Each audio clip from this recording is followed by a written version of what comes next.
I'm going to show you what the proposed changes actually say instead of convincing you the VA is going to take your tinnitus rating, which is not going to happen. The VA press release says, and I quote, evaluating tinnitus, ringing in the ears, as a symptom of the underlying disease which causes it, rather than as a standalone disability. Oh my goodness, they're going to take away your tinnitus rating. No, they are not. To understand what this VA press release says, we have to look at the proposed changes in the Federal Register, which outlines the ins and outs of the proposed changes and the medical reasoning for the changes to begin with. And I quote, the VA proposes to evaluate tinnitus only as part of its underlying pathology and to delete DC, which is diagnostic code 6260. That's 10%.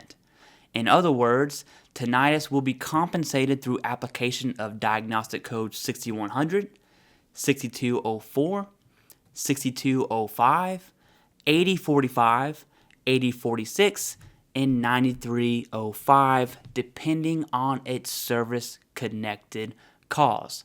Barney style, what the VA just said in a puke of numbers is tinnitus is going to be easy for secondary conditions as we know them today.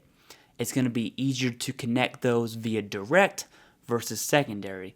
This is amazing news. It really is. How many of you have been denied secondaries stemming off of tinnitus? Well, these changes would make that easier.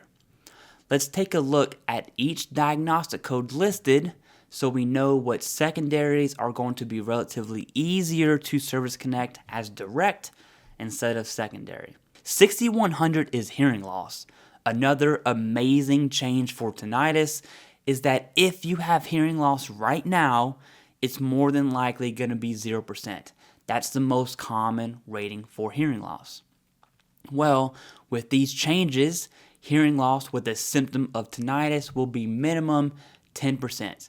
So for all of those on a flight line or being around big booms like myself, but do not require hearing aids, that's an easy 10%.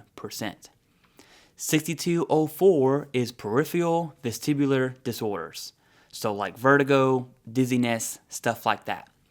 6204 is rated at 10 and 30%, and that's more than tinnitus. So if your tinnitus has caused dizziness, vertigo, Meniere's-like symptoms, you can very likely turn that 10% rating for tinnitus into 30% rating for dizziness. 8045 refers to TBI. This you will see in severe cases, and TBI isn't really that common. Side note, TBI not being common is a good thing. But veterans will be eligible for TBI, which goes up to 100% VA disability rating. And based on the proposed changes for mental health, which I will link in the pinned comment below, this is probably the best change for tinnitus rating possible. I'm going to cover the cognition domain of mental health here in a second. Now, 8046 is when it gets really, really confusing, but it's still a solid change favorable to veterans. 8046 revolves around neurological conditions that can be rated many, many different ways, including the next diagnostic code, which is 9305.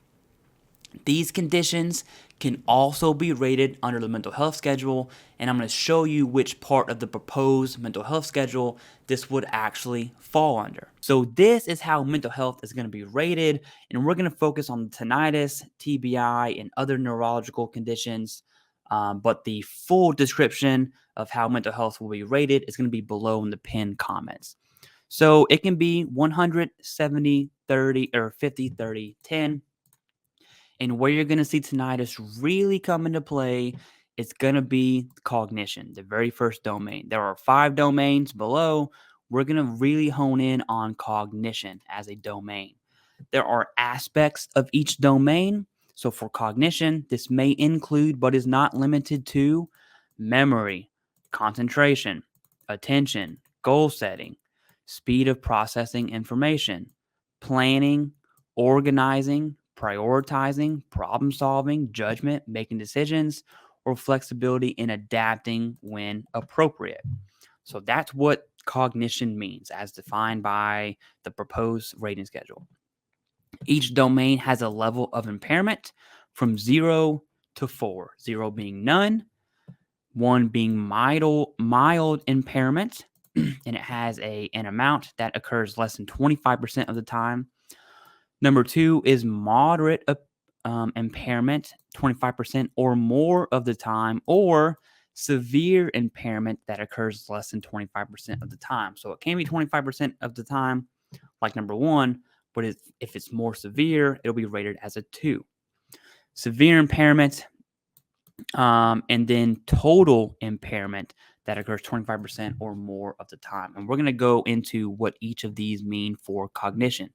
Now, the first one, if you have TBI or any sort of neurological conditions, and you have tinnitus, this is going to open up the window, or it could open up the window to a higher mental health rating that, again, could be 100, 70, 50, 30, or 10, okay?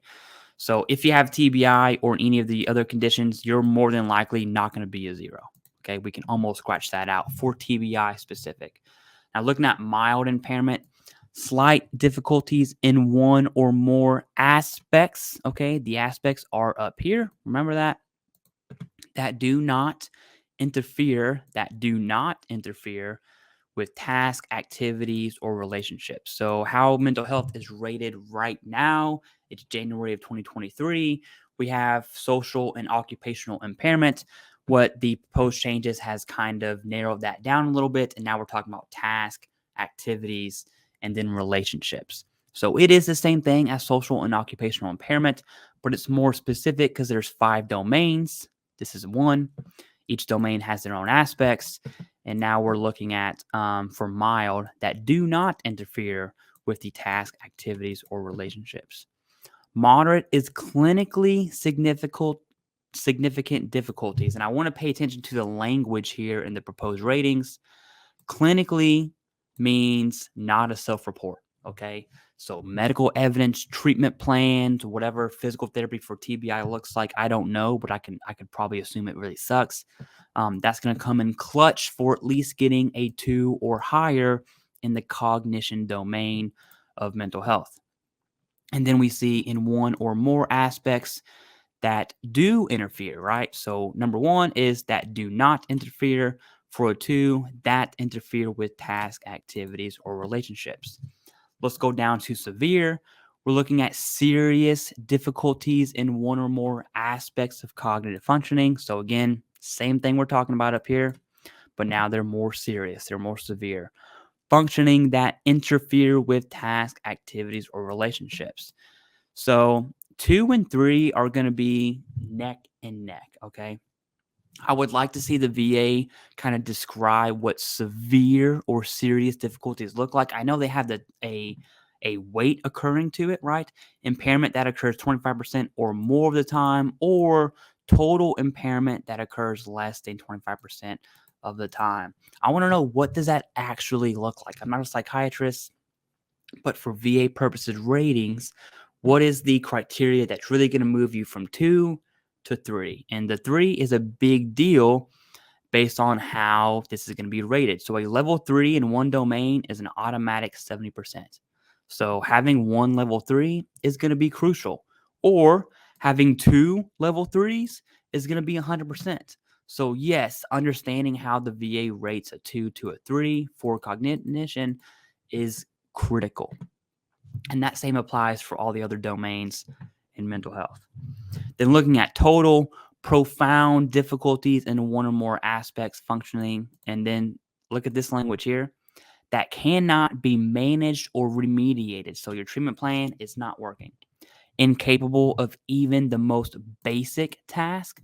So brushing your teeth, putting your socks and shoes on, putting your pants on, driving, those things like that are basic tasks.